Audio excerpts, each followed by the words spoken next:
The airstrikes in Afghanistan and Sudan are being felt in major cities across the country. Here in Chicago, officials have organized a metropolitan medical strike team to treat victims of terrorist weapons. The fire broke out under a train here at the Sheridan Street stop on the CTA's Red Line. Service was interrupted for 45 minutes, and passengers were upset that they'd be late for work. Bill Cosby's in Chicago attending a political fundraiser, but next December, he'll be the center of attention in Washington, D.C., along with Willie Nelson. Both entertainers will receive Kennedy Center Awards for their contributions to the arts. The Asian longhorn beetle continues to wreak havoc here in Ravenswood and surrounding communities. Mayor Daley's asked for a ban on wooden crates from China to help stem the flow of the tree-eating insects. It's no Titanic, but Saving Private Ryan is a tidal wave at the box office. It took in $12.9 million last week, making it the #1 film in America for the 5th week in a row. Drug dealers, gangbangers. You can find them in neighborhoods around the city. Gang activity places residents in danger and at times makes them feel helpless. But now a group of Chicagoans are standing up and saying, enough is enough. Hundreds of residents from the Uptown neighborhood marched through the streets of their community crying out against gangs and drugs. Mayor Daley led the Caps Walk, which brought together people of all ages. These folks believe marches like this will help combat crime. I've lived here for 2 years just up the street, and in the 2 years I've seen a big difference. CAPS. It stands for Church Adult Police Supervision. The program goes after gangbangers, drug lords, and dope dealers. And many kids here see drug dealers on their block regularly. They hang around the building and be selling drugs and stuff in front of our building and stuff. The children here know why they're marching. They're committed to making their communities a safer place in which to live. This is just great because I think finally, people are going to step up and say, we're not taking it anymore. Community spirit is music to the ears of these residents as parents and kids continue to fight for a better life.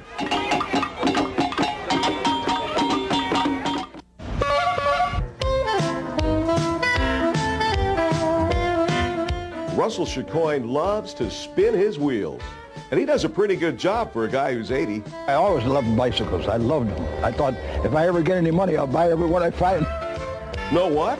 He wasn't kidding. Over the years, Russell has collected dozens of vintage and specialty bikes. There are bikes that bounce, bikes that rock and roll, bikes that carry his dogs, even bikes that, well, we're not sure what this one does. Russell finds bikes in magazines. He then has them shipped in from all over the United States, Canada, and Mexico. It's his passion.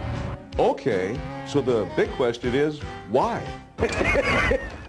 I just loved them. I just thought that the exercise is absolutely out of this world. Everybody in the neighborhood thinks I'm cuckoo.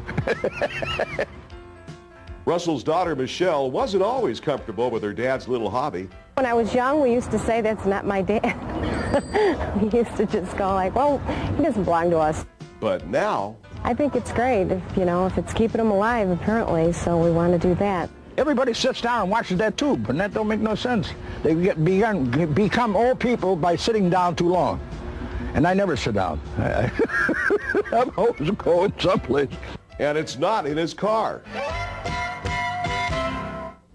It's back to school this week for most area students, but the Glenbard 87 school district may remain closed. Good evening, I'm Myles Cameron. Teachers walked out of negotiations and threatened to strike tomorrow morning. Talks broke down within the past hour. Sticking points, mostly money. Students showed up tonight to express their displeasure that school may not start on time. Teachers plan to be back in the picket lines tomorrow, but School Board President Jane Talsma said that teachers could have continued negotiations while they were back at work. The strike will affect about 8,000 students in 4 district high schools. A tense landing today at O'Hare Airport. 130 passengers aboard an American Airlines jet from Nashville landed safely with just 2 of its 4 rear tires. It was a little bit frightening. Another passenger said he felt the plane shudder and thought it was coming apart. But no passengers were injured aboard Flight 2014. Passengers deplaned on the runway because the aircraft was unable to make it to the gate. Repairs will be done overnight, and service tomorrow morning should not be interrupted. A new boys club opened on the city's south side this afternoon, but there was some controversy over its sponsor. Reverend Paul Hall is behind the Family Fitness Center at 102nd and Halsted. He's a community activist, but he's also a convicted child molester. Demonstrators picketed outside the center and demanded that Hall have no role in the center's operation. The First family continued their vacation on Martha's Vineyard while support keeps coming in for President Clinton's decision to bomb terrorist sites in Afghanistan and Sudan. Britain says it has its own evidence that renegade Saudi millionaire Osama bin Laden was behind the embassy bombing in Nairobi. Meanwhile, the president plans to go ahead with his trip to Russia next month despite a government shakeup there.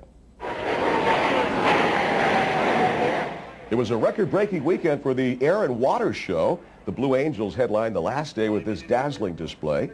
Organizers say a total of about 2.5 million spectators attended the three-day event, but not everyone was enamored.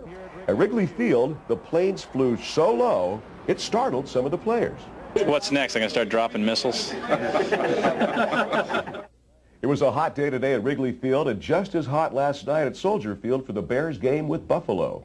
So you have to wonder how the announcers stayed cool. Well, this fan, he was the fan. Eric Kaufman kept the talent comfortable. Of course, it was a big thrill for him, and for his efforts, Eric will receive 2 tickets to the Bears' final preseason game next Friday night. But the way the Bears have been playing lately, is that much of a reward? A local rock band will be honored in a major holiday parade. Chicago has been at it for over 30 years now. They've had 50 top 10 songs and sold more than 130 million albums, tapes, and CDs. So Chicago will be in New York to perform in this year's Thanksgiving Day parade. And finally, something to spice up your night. Word is that 2 of the 4 Spice Girls are pregnant. Several days ago, you may remember newspapers reported Victoria Adams, also known as Posh Spice, is expecting. Now word comes that Melanie Brown, Scary Spice, is also pregnant. The father of Melanie's baby is a band member, and a wedding is planned soon. That ought to be a spicy affair.